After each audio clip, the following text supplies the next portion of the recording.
It's raining card games. Welcome to the shores of Lake Erie. It is coming to the end of the fall season. Winds are strong, currents are strong, and temperatures are starting to go down below. So let's see what kind of Yugioh wildlife we can find here on the shores of this great lake.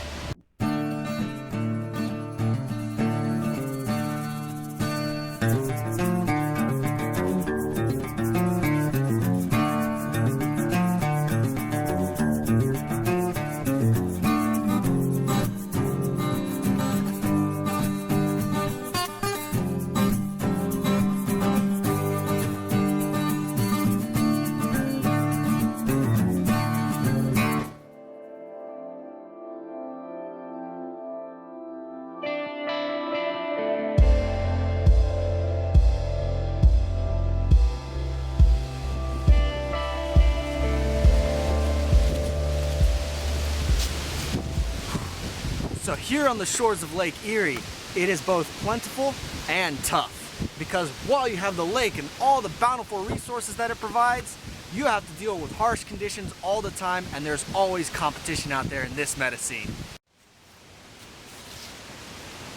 So these logs on the shore side are such prime habitat to find some awesome Yugioh wildlife. Vandakuma Tuko. This is a close relative of the hunter spider that you can find further south. But somewhat pretty much in a similar fashion, these guys will hang around their log area where other insect type monsters will live around, and they'll hunt and feed on them, but they'll stay more closely to the log because it's more damp, it's more secure, and they're more or less safe from the higher winds and all the other kinds of wind monsters that are soaring around in the skies above us. And it looks like, oh boy, it's a whole needlebug nest in there.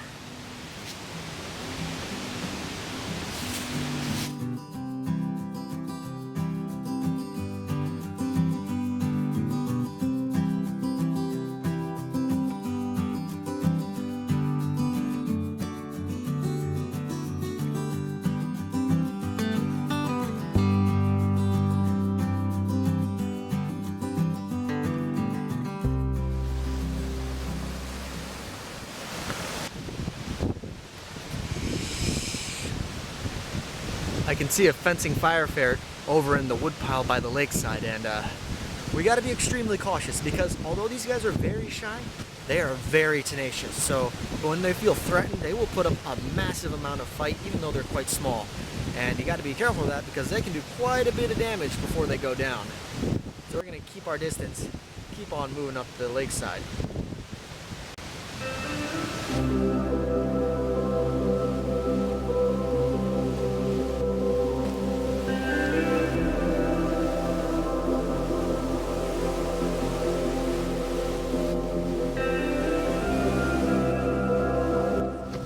So as we move a bit more inland, we should expect to find some more forest-dwelling Yugioh wildlife, because here in the forest, it's a little warmer because you don't have the coastal winds coming off the Great Lakes.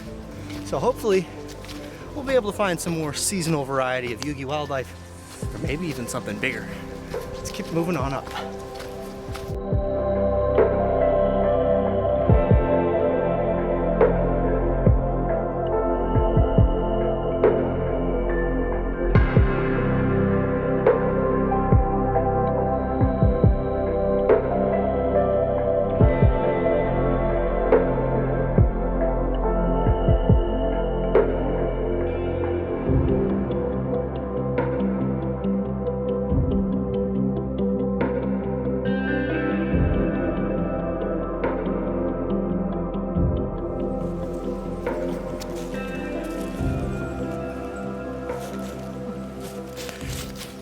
It's a poison draw frog. So these guys are quite common around the forest floor because you have so much damp logs and leaves that are scattered across the area. It promotes a lot of insect life. And these guys love chasing after insect Yugioh monsters, so it's quite easy for him to just hop on around, stick his tongue out, and draw some stuff in. So we're gonna let him hop around and store up for winter time.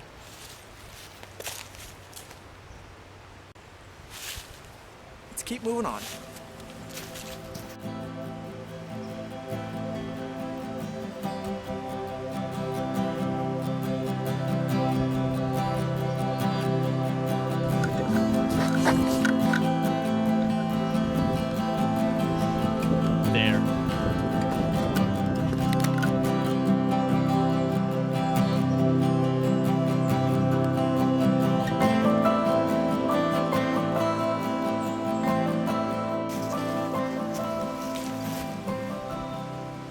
I thought it was these guys. They're a small swarm of flying Kamikiri #1. So these guys are very common here in the Great Lakes, and in spring and summertime they will spawn and you will find them in the millions. And if you squash one, more will take their place. But now that we're entering the end of the fall season, these guys are now going down in their population numbers. They're shifting out of the metaclimate, and you won't see them reappear until later next year, once all the snow and all the cool weather has gone away, because these guys do not do well in the cold. And it does not feel great when these guys fly and swat you in the face. Let's keep moving through the forest.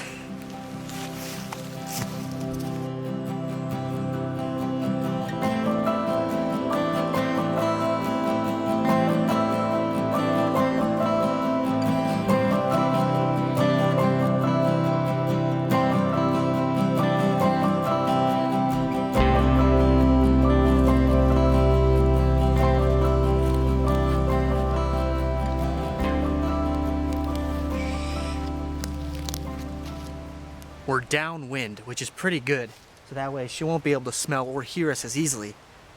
But it's a mother grizzly. Oh man, are we lucky. So it looks like she's out and feeding on some of the forest vegetation and maybe some scraps that she can find down by the lake that fishermen have left behind. She's an opportunistic feeder. She will take advantage of everything in her environment.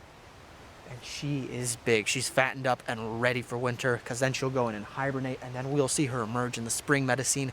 But don't be fooled because she can't take the winter metaclimate. She is a tough Yugioh monster, and we do not want to get any closer. This is one wildlife species in Yugioh you want to give a very respectful distance to. It's just so awesome that we're able to see her here, and it makes sense, you know, all the fisherman activities, occasional hunting going around on the lands. They like to take advantage of what humans leave behind, so anything from like peanut butter to an apple core to fish discards, or even just berries. Wow, it is so amazing to find such an awesome and powerful Yugioh monster out here on the shores of Lake Erie. So let's quietly head on down towards the lake before she catches wind of us and decides to make a meal out of us.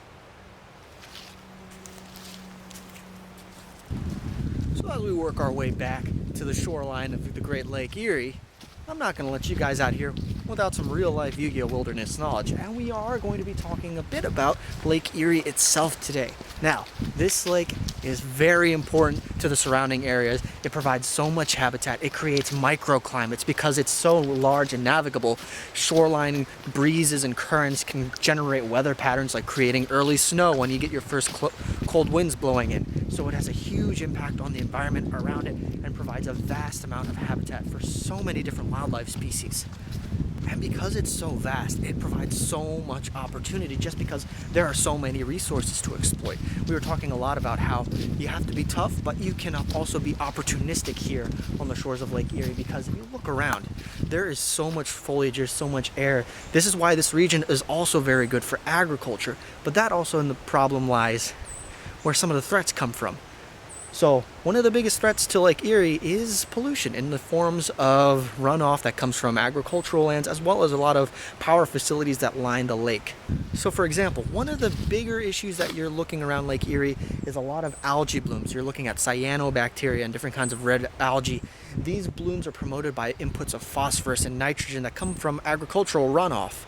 And these can be a problem because they can be difficult to control because they are already in the water currents. And once algae are in a favorable water condition, they will multiply and reproduce at an astonishing rate. So that's why it's really important that we as humans have to really keep track of how we're managing our runoff and what kind of fertilizers and pesticides we're using, because those will eventually end up in the lake, and eventually that lake water will recycle back into the system and come back on shoreline. And it's not just pollution that threatens the lake. We also have a vast amount of invasive species. Because Lake Erie is such a large and navigable lake, it has a large amount of commerce. But with that commerce, sometimes a few hitchhikers take a ride along some of those boats. So for example, you have a large outbreak of zebra mussels that can choke out everything. And when you have these kind of invasive species and other kinds of invasive fish species, they'll outcompete native species, and then that can have a chain reaction moving up the food web. And some species, such as the Lake Erie water snake, which is a subspecies of the northern water snake, are very limited into their food resources, and in some cases they have to adapt or die out. So it can be a real hit and miss with some of these introduced species that we always have to keep a very watchful eye on. So if you're interested in learning more about Lake Erie, I will have some links down below in the description that you can feel free to check on out and learn more about the lake itself. But I'm going to continue to walk along the shoreline and experience the beauty of the Great Lakes as well as these blistering winds. It is a sight to behold, and it is amazing, this inland freshwater ocean. Thank you guys so much for tuning in, and as always, be sure to like, comment, and subscribe. I am going to catch you in the next episode.